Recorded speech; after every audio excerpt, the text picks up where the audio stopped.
हूँ आपके साथ अंजलि त्यागी। आइए बढ़ते हैं खबर की ओर। आपको बता दें कि आज राष्ट्रीय प्लास्टिक सर्जरी दिवस है, जिसे plastic surgeon doctor Saurabh Saxena व प्लास्टिक सर्जन डॉक्टर अजय पाठक के संयुक्त प्रयास से बर्न यूनिट में एक कार्यक्रम आयोजित कर मनाया गया। बताते चले कि प्लास्टिक सर्जरी के पिता महेश्वरी सुश्रुत हैं। वहीं कार्यक्रम के दौरान उपस्थित अतिथियों का पुष्पगुच्छ देकर स्वागत किया गया। कार्यक्रम के दौरान डीन डॉक्टर सुनील अग्रवाल व डॉक्टर APS घेरवार ने प्लास्टिक सर्जरी के बारे में जानकारी दी तथा डॉक्टर सौरभ व डॉक्टर अजय पाठक के प्लास्टिक सर्जरी में सफलता की तारीफ की। व डीन ने कहा, हम सर्जरी में जल्द से जल्द MCH लाएंगे। कार्यक्रम को संबोधित करते हुए प्लास्टिक सर्जन डॉक्टर अजय पाठक ने अपने बर्न यूनिट में प्लास्टिक सर्जरी द्वारा किए गए सफल ऑपरेशन के बारे में प्रेजेंटेशन दिया। वहीं इस कार्यक्रम में मुख्य रूप से संजय गांधी अस्पताल के अधीक्षक doctor Rahul Mishra, doctor ABS Gherwar, doctor Ramvilas Dubey, doctor Rachna Gupta, doctor Priyank Sharma मुख्य रूप से उपस्थित रहे। डॉक्टर राजा सतपथी जी हैं, जो प्रेसिडेंट थे 2011 में APSI association of plastic surgery of India. वो अखबार पढ़ रहे थे और उसमें उन्होंने देखा वर्ल्ड स्पैरो डे। वो बोले, उन्होंने कहा एक स्पीच में कि भाई मैं नॉर्मली छोड़ देता खबर, पर मैंने देखा वर्ल्ड स्पैरो डे तो मैंने पढ़ा क्या है, उस पर चला कि स्पैरो कम हो रही है। और मेरे दिमाग में गया कि यार हम इतने सालों से प्लास्टिक सर्जरी कर रहे हैं, तो लोग उसको अटेंशन कैसे देंगे, क्यों ना मनाया जाए। उन्होंने एग्जीक्यूटिव कमेटी में बात रखी, प्लान हुआ, 11 साल लगे डिस्कशन को, 11 से 21 10 साल। और ये डिसीजन हुआ कि कोई एक डेट डिसाइड करेंगे। तो कौन सा डेट डिसाइड करेंगे, इस पर डिस्कशन हुआ कि अपन पता करें कि सुश्रुत का बर्थ डे क्या था। किसी को पता नहीं था, सब किताबों में ढूंढा, सब जगह, इवन नालंदा वाला इसमें भी सर्च किया गया कि शायद मिल जाए। जब वो नहीं मिला तो ये हुआ कि किसी ऐसे डे पे रखा जाए जब प्लास्टिक सर्जरी काम कर रही थे। तो पता चला कि हम एसोसिएशन ऑफ सर्जरी के हिस्से थे, तो उनके बर्थडे पे रख ले। उसमें अपोज हुआ, उन्होंने कहा नहीं वो हमारा डे होता, हम मनाएंगे। तो इससे जब सेपरेशन था वो डे रख लिया। जब सेपरेशन डे का डिसाइड हुआ तो पता चला कि वो दिसंबर में आ रहा है, उस वक्त फ्री नहीं रहते लोग। तो ये रखा गया कि ऐसा डे रखा जाए जो कंट्रोवर्शियल भी ना हो, जैसे 1 मई मजदूर दिवस या 1 अप्रैल फुल डे, तो कंट्रोवर्सी हो जाएगी। ऐसा डे रखा जाए जिसमें सारे लोग अवेलेबल हो सके। ऐसा डे रखा जाए इसमें इलेक्ट्रिसिटी प्रॉब्लम ना हो, कि बहुत ज़्यादा बारिश हो रही हो, बहुत ज़्यादा ठंडी हो, लोग आ नहीं पाए, मिल नहीं पाए। फाइनली करते करते ये हुआ कि क्या डे रखा जाए। और सिक्योरिटी कमेटी रचना, डॉक्टर प्रियंक, डॉक्टर तुलसी, CCS से बच्चा को राजीव जी, दोनों हमारे बहादुर सेनानी सौरभ और अजय। आज के दिन हमको उतनी खुशी हो रही, जैसे अपन कहावत है ना कि जब आप बीज को कहीं डालते हैं उसको अंकुरित होते देखते हैं, फिर जब वो पूरा पेड़ मतलब फलता फूलता थोड़ा सा हिस्ट्री हम जरा बता दें, बाकी थोड़ा डिटेल बताइए। हमारे डीन साहब ने सब चीज़ें बता दी और बहुत अच्छी बात की उन्होंने कि आप कोशिश करें कि इसमें केस आ जाओ, आ भी सकता है, क्योंकि एक्सटेंड करने के लिए अभी 2-3 फ्लोर है, जो बताई रहते हैं कि वहाँ बढ़ा सकते हैं, सुविधाएं मिलेगी। जब आपकी अथॉरिटी आपको हेल्प करने को तैयार तो आप कुछ भी कर सकते हैं, कहीं भी जा सकते हैं। शुरुआत हुई थी जब नई बिल्डिंग सीमेंट में आया तो जिम्मी सर थे हम लोग साहब, उनका बहुत इंटरेस्ट था प्लास्टिक में, तो वहाँ एक यूनिट बन गए। उसके बाद एक प्रोग्राम मिला, हम लोग प्रोजेक्ट था सेंट्रल गवर्नमेंट का फंड का, बर्न प्लास्टिक ले सकते हैं आप, बर्न इतनी ज़्यादा प्रोजेक्ट बना के भेजा, हमारे एरिया में इतने बर्न हो गए, सारे स्टैटिक्स भेजी, वो एक्सेप्ट हो गया। 60-40 रेशियो में अपना सेंट्रल गवर्नमेंट का बजट मिल गया, तो साथ 80-20 वाला मिला। और लकीली हुआ कि उसको जो इंस्पेक्टर आया अपने स्टूडेंट दिया गया राकेश के सफदरजंग से। उसने कहा सर आपके यहाँ तो बड़ी यूनिट, मैंने कहा मैं नहीं जाता, हमें नया चाहिए पूरा, उसको आप प्रोजेक्ट को सेंक्शन कर दिया। तो राकेश के नो प्रोजेक्ट सेंक्शन कर दिया। फिर आज यहाँ पे पहुँचा पेरेंट्स, फिर बीच में रुकावट जैसे होता है ऑफिस का, तो रचना को 4-6 बार प्रोजेक्ट बना के बाद में को हैंड ओवर कर दिया, फिर बन गई तो 4 बार फाइल बन के जाती थी, वहाँ गायब हो जाती थी टीम या ऑफिस में। फिर जब गए तो पता चला वही रखी थी, पोस्ट ले आनी थी। तो जब 150 से 150 में गया, 60 से 150 पे, तो उस समय प्रोजेक्ट में मैंने डाला कि कहीं से जबलपुर में था, वहाँ से देखा हमको कि हमारे यहाँ सुपर स्पेशलिटी कुछ भी नहीं है। तो मैंने उसी प्रोजेक्ट में डाल दिया 150 वाले में कि एक हमको प्लास्टिक सर्जन चाहिए, एक पीडियाट्रिक सर्जन चाहिए।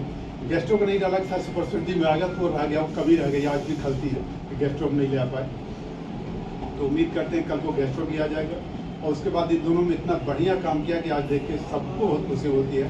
वंडरफुल काम है आप लोगों का, ऐसे ही काम करते रहिए, हम लोगों को बहुत खुशी होती है। और कुछ फील्ड है हमको लगता है कि यहाँ पे को बेडसोर वाले बहुत पेशेंट निगलेक्ट होते हैं, शायद उस फील्ड में थोड़ा सा कुछ ज़्यादा बढ़ाने की जरूरत है। बाकी तो आप सभी काम कर रहे हैं, बहुत बहुत बधाई। और प्रतिष्ठाता को धन्यवाद, उन्होंने प्रॉमिस किया कि हम सेल्स करवाएंगे।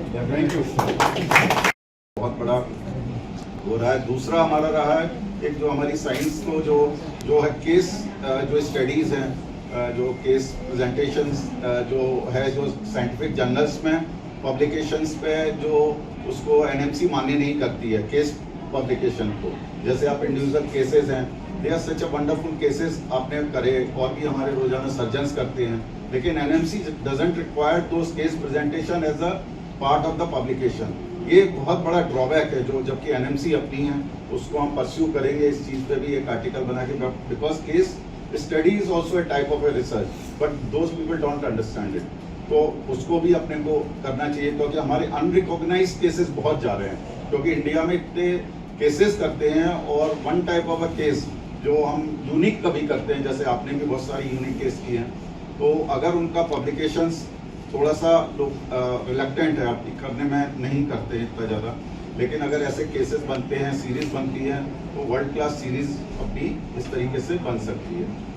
और एवरी सर्जन है, ये सब प्लास्टिक सर्जन ही हैं, रोजाना मैश करते हैं, मुझे पता नहीं है।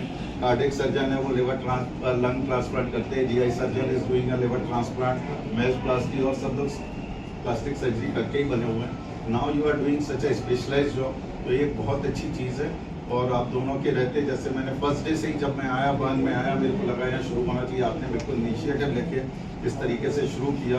और दोनों बार प्रोग्राम सर इतने वंडरफुली थे ऑर्गेनाइज कि उस दिन भी इतने बढ़िया साज सजावट इस ग्रैंड स्केल पे आपने की, और आज भी इस तरीके किया, तो इट्स रियली अ मोटिवेशन। और हमें भी लगता है कि now this should be a separate department, और मुझे लगता है कि आप you work like a separate department, और एक उसकी जो चीज़ है एमसीएच और डीएम है उसको अपन देखिए।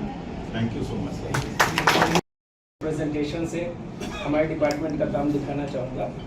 तो अभी रिसेंटली हमें न्यू बर्न यूनिट में लाइपोसक्शन की मशीन सेंक्शन हुई है, एग्जीक्यूटिव कमेटी, हमारे एचओडी सर, डीन सर, सभी की सहायता से।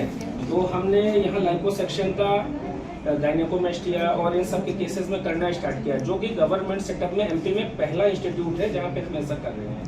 तो इसके कुछ एग्जाम्पल दिखाना चाहूँगा। ये ग्रेड 2 गायनेकोमेस्टिया बायलैटरल है, इसके लिए लाइपोसक्शन के बाद ये पोस्ट ऑफ रिजल्ट्स है। This is a case of grade 3 gynaecomastia after liposuction, this is the post of result. Same grade 2, ये पेशेंट अभी भी बैठा हुआ है, आज डिस्चार्ज इसको आज करेंगे सबके साथ। एक आध पोस्ट है हमारे सुपर में, कुछ एक्स्ट्रा पोस्ट हैं, उसको हम यहाँ पर ट्रांसफ़र कराने की कोशिश करेंगे। और मुझे विश्वास है, क्योंकि हमारे माननीय मंत्री जो डिप्टी सीएम साहब हैं, वो इस सुपर के लिए और यहाँ की व्यवस्थाओं के लिए इतने सजग हैं, और हमारा जो प्रशासन है और जो भोपाल में हमारे अधिकारी लोग हैं, वो भी रीवा और ये सुपर स्पेशलिटी के बहुत ज़्यादा प्रयास रहते हैं। तो मुझे लगता है कि शीघ्र ही जब हम जैसे ही इसका प्रपोजल देंगे तो वो मान्य होगा, और निकट भविष्य में शीघ्र ही एमसीएच की हम लोगों को सीट मिलेगी, क्योंकि हम यूरो सर्जरी की भी सीट्स के लिए हमने अप्लाई किया हुआ है, हमने कार्डियोलॉजी की डीएम के लिए अप्लाई किया हुआ है, तो वहाँ पे भी हमें मिलेगी।